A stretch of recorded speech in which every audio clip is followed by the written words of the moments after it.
నా చిన్నప్పటి నుంచి నాకు ఒక కల ఉంది, ఫ్యాషన్ డిజైనింగ్ చేయాలి అని. ఈ డైరీలో నేను రాసుకున్నప్పుడు అది ఎప్పుడు నిజమవుతుందో తెలియదు, కానీ ఈరోజు వెనక్కి తిరిగి చూస్తే యూనివర్స్ నా మాట వినినట్లే అనిపిస్తుంది. నా అనుభవాలు, నా చిన్ననాటి కళ ఫ్యాషన్ డిజైనింగ్ అవ్వడం అనేది. నాకు ఆ కళ ఉన్నట్లు చాలా రోజులు నాకే తెలియదు. చిన్నప్పుడు బొమ్మలకు బట్టలు కుట్టి వేసేసి ఆనందించేదాన్ని. అలా కొంచెం పెద్ద అయ్యాక, అంటే నాకు 11 సంవత్సరాలు వచ్చాక అమ్మ 6 ముక్కలు అడుగులంగా కుడుతుంటే చూసి చిన్న పీస్ తీసుకొని కట్ చేసి కుట్టడం నేర్చుకున్నా. వసుంధర పేపర్లో వచ్చే డ్రెస్ మోడల్స్ చూసి కట్ చేసి బుక్స్ కంటించేదాన్ని. అప్పుడప్పుడు ఇచ్చే ₹1 పాకెట్ మనీ దాచుకుని పెయింట్ బ్రష్లు కొని బొమ్మలు వేసేదాన్ని. 10th అయ్యాక ఫ్యాషన్ డిజైనింగ్ అవుదామని అడిగితే ఒప్పుకోలా. హైదరాబాద్ వెళ్ళాలి, నిన్ను ఒంటరిగా పంపలేమో అన్నారు. సరేలే అయితే నర్సింగ్ చదువుతా అన్నా. వద్దమ్మా, నీకు బ్లడ్ అంటే భయమో అన్నారు. సరే నేను లా చదువుతా అన్నా. వద్దు పాప, నువ్వు ఆర్గ్యూ చేయలేవు అన్నారు. ఇంతకీ నేను నర్సింగ్ చదువుతా అన్నా, లా చదువుతా అన్నా సబ్జెక్ట్ మీద ఇంట్రెస్ట్ కాదు, డ్రెస్ మీద ఇంట్రెస్ట్ నాకు నా పెళ్ళయ్యాక కానీ తెలియలే. యూనివర్స్ వినే ఉంటుంది నా పిచ్చి చూసి, నా మాటలు చూసి, ఈ అమ్మాయికి ఫ్యాషన్ డిజైనింగ్ అవ్వడం చాలా ఇష్టము అని. అందుకేనేమో 2 పిల్లలు పుట్టాక, చిన్న బాబుకి 3 ఏళ్ళు కంప్లీట్ అయ్యాక నా పిచ్చి చూసి నా అన్న ప్రోత్సాహంతో, మా ఆయనగారి పర్మిషన్ తోటి, అట్లాగే ఆద్య సహాయంతో ఫ్యాషన్ డిజైనింగ్ కాలేజ్లో అయితే జాయిన్ అయ్యా. ఫైనల్గా ఏమీ తెలీదు, డిగ్రీ అయితే కంప్లీట్ చేశాను. ఏమీ నాలెడ్జ్ లేదు. అంట్లు తోముకునేదాన్ని, బట్టలు ఉతుక్కుంటూ నాకు తోచిన పని చేసుకుంటూ పిల్లల్ని చూసుకుంటూ ఉండే నాకు ఫ్యాషన్ డిజైనింగ్ కాలేజ్కి వెళ్ళాక మొదటి వారం అంతా అయోమయంగా ఉండేది. అక్కడ అందరూ గొప్ప వాళ్ళు, స్టేటస్ మెయింటైన్ చేసేవాళ్ళు ఉండేవాళ్ళు. మా క్లాస్లో ఇప్పుడు హీరోగా చేస్తున్న ఒక హీరో భార్య కూడా ఉండేది. చాలా పెద్దవాళ్ళు. వారితో నా పరిచయం హాయ్ బాయ్ వరకే ఉండేది. కాలేజీలో ఎంతమంది ఉన్నా కొంతమంది మాత్రమే మనకు కనెక్ట్ అవుతారు కదా. అలా అయిన వారు నా ఫ్రెండ్స్ పావని, సుష్మా.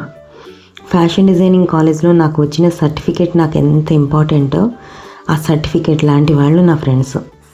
పావని అయితే చాలా రిచ్, బట్ కానీ డౌన్ టు ఎర్త్.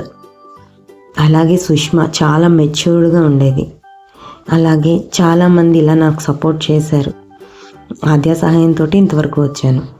కానీ ఇదంతా జరిగి ఈ సంవత్సరం డిసెంబర్కి 10 సంవత్సరాలు కంప్లీట్ అవుతోంది. సో ఆ జ్ఞాపకాలన్నీ గుర్తు చేసుకుంటూ మీతో పంచుకుందామని ఇవన్నీ మీకు చెప్తున్నాను. ఇవన్నీ నా అనుభవాలు. ఇక్కడితో ఆగలేదు నేను.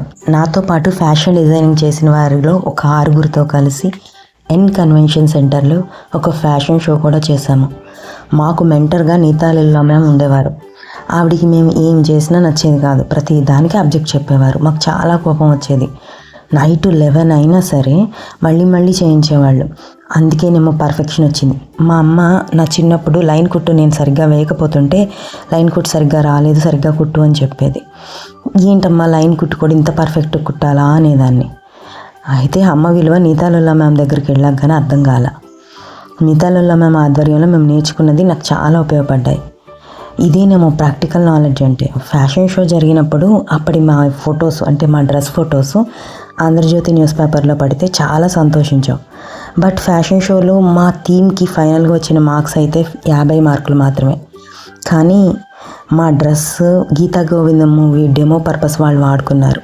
సో చాలా హ్యాపీగా ఫీల్ అయ్యాం. బట్ మూవీలో రాలేదు ఆ డ్రెస్, బట్ కానీ థీమ్కి వాడుకున్నారు వాళ్ళు. సో నేను ఎవరికైనా సజెషన్ ఇవ్వాలి అనుకుంటే, సర్టిఫికేట్ కోసం అయితే చదవకండి. సర్టిఫికేట్ కోసం చదవండి, ప్రాక్టికల్ నాలెడ్జ్ కూడా దాంతోపాటు చాలా ఇంపార్టెంట్. ప్రాక్టికల్గా ఫ్యాషన్ షోలో పార్టిసిపేట్ చేయమని చెప్తూ ఉంటాను.